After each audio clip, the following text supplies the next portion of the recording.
Okay, so I'm going to begin reading from the book Vision, written by Carey. This was, I'm trying to see when this was published. Um,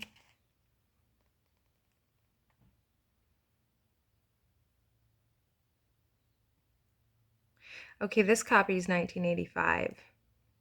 1985. I don't know how many times it's been redone. I actually bought several copies of this book because I love it so much. And this says, so this was an introduction to the 1995 edition, so the 1985 must have been the first. And the introduction says, with the acquisition of language, a vast range of perception is disregarded. A child soon comes to believe that if there is no word for something, it does not exist. Sensory input that is not reinforced is de-emphasized until eventually the child accepts the cultural viewpoint, with all of its biases and underlying assumptions. In the process, something valuable is lost. The benefit of language are obvious. The benefits of language are obvious. Without it, each new generation would repeat the mistakes and forego the learning of the past. Without it, our race could not advance. But the view of ourselves and our world that comes to us through language is but a thin sliver of the multidimensional reality we inhabit. This larger reality has fascinated me since childhood. I have never been without at least some minimal awareness of it, and through the years there were always these odd moments when my mind would relax into a form of perception that brought me fully into its range and curious domain. Often this perception would come forward to help me establish with a plant or an animal a rapport deeper than what I found possible when viewing things from a cultural perspective. Although my language-oriented mind would later remember that these incidents occurred, since my experiences were nonverbal, I rarely remembered much of their contents or detail. It was not until one day in the winter of 1978 that I made my first attempt to verbalize what I experienced during some of these states. In bed with a cold and fever, my thoughts had drifted into a calm, meditative silence. Passing moments pulled together, relaxing into one. Distinctions between inside and outside began to dissolve.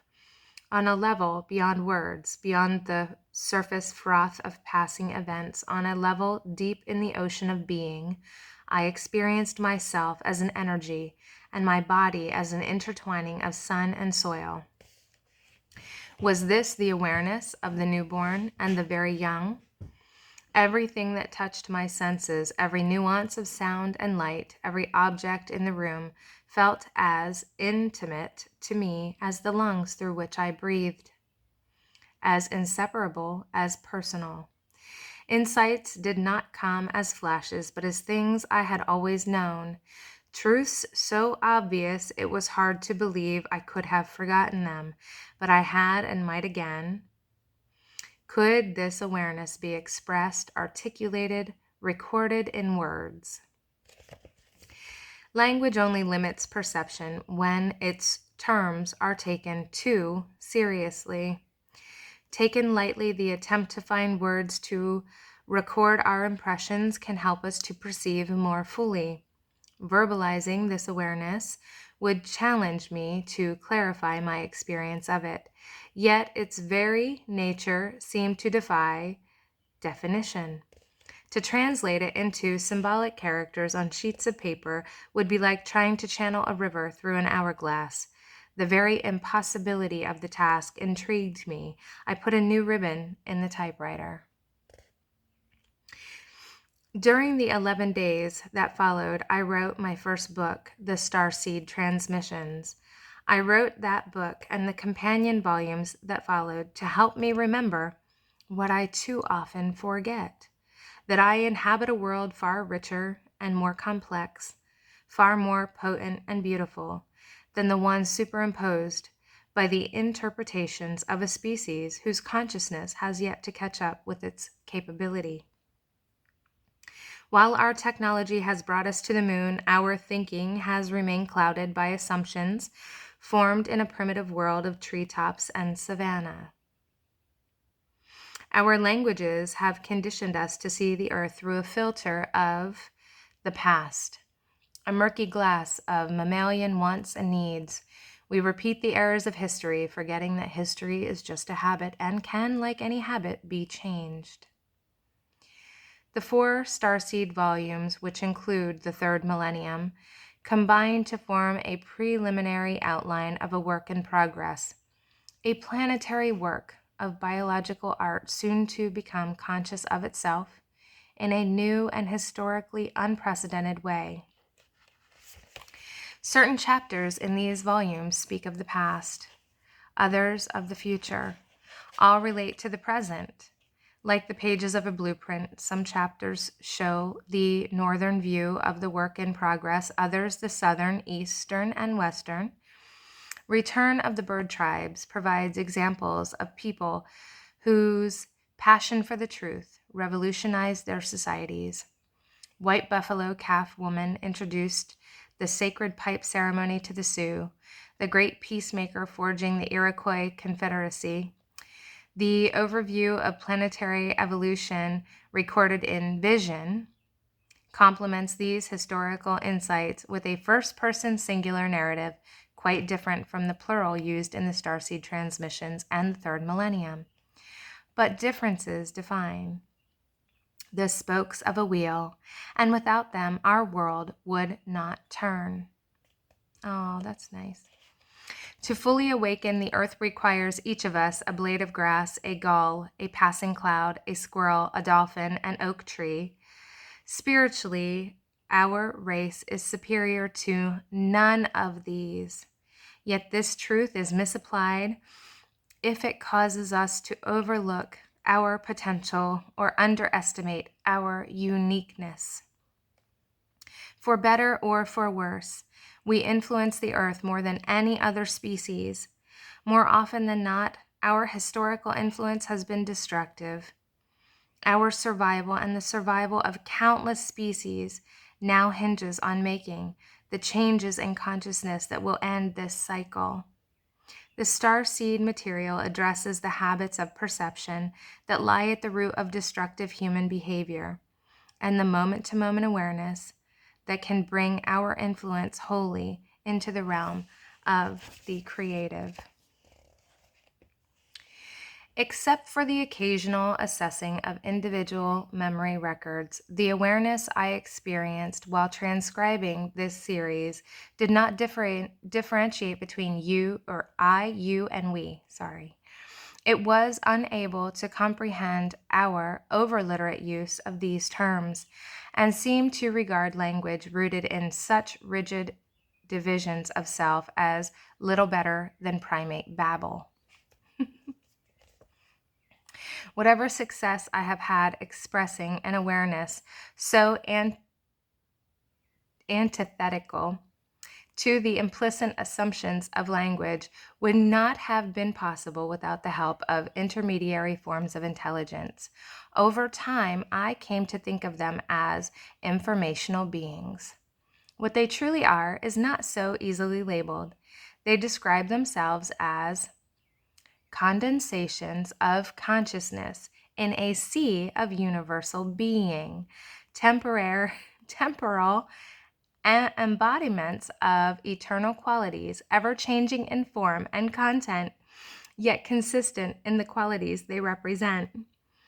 Introducing themselves to me in the opening chapters of the Starseed transmissions, they explained. The eternal being we represent is able to focus attention on many things at once. We are that attention. We personify eternity's interest in time. Our individuality is defined by the unique nature of the space we enter, but our intelligence flows from a common source, and we remain unified with that source in essence and in spirit. Although your human individuality is more specified and relates to material levels of manifestation, it is fundamentally no different. The chief difference between us is that you have forgotten the singular being at your core, and we have not. We have come to remind you, humans are not isolated entities. You are cells in a universal whole, intelligence cells now dormant. But with mind-brain circuitry designed to reflect the thoughts of the creative spirit at the source of your life, as you release the fictitious beliefs that stand in your way, memory of these things will return. You will recognize eternity's thoughts as your own and activate historically latent features of human design. You will see that creature and environment are inseparable, and that environment does not stop with an ecosystem but extends to include your star system and every galaxy resting in the universal sea. This explanation left little doubt that I was in contact with a form of intelligence far in advance of my own. Its description of itself and the others of its kind did not quite fit the stereotypes typically associated with angels, but over time, it became clear that this was indeed what they were. As their primary spheres of influence are not of this earth, it is equally valid to describe them as forms of extraterrestrial intelligence. Those who have sensed the presence of such beings at various times in their lives will no doubt find this star seed series more accessible than those who have not. My hope is that readers in this latter category will consider this material nonetheless, accepting its stated origin as a working hypothesis, and, in the manner of objective science, postpone conclusions until the subject is further explored. This information contained in these 4 volumes helps us view ourselves and our world from perspectives few of us have previously considered. It paints a portrait of a human race now poised upon the threshold of a breakthrough for which evolution has long been preparing. Collectively, that breakthrough still lies ahead. Individually, it begins the moment we raise our eyes above history's illusory divisions. The distinctions between self and other we once took for impenetrable walls then reveal themselves as filmy veils, allowing passage to and fro, and we see ourselves reflected in all that meets our gaze.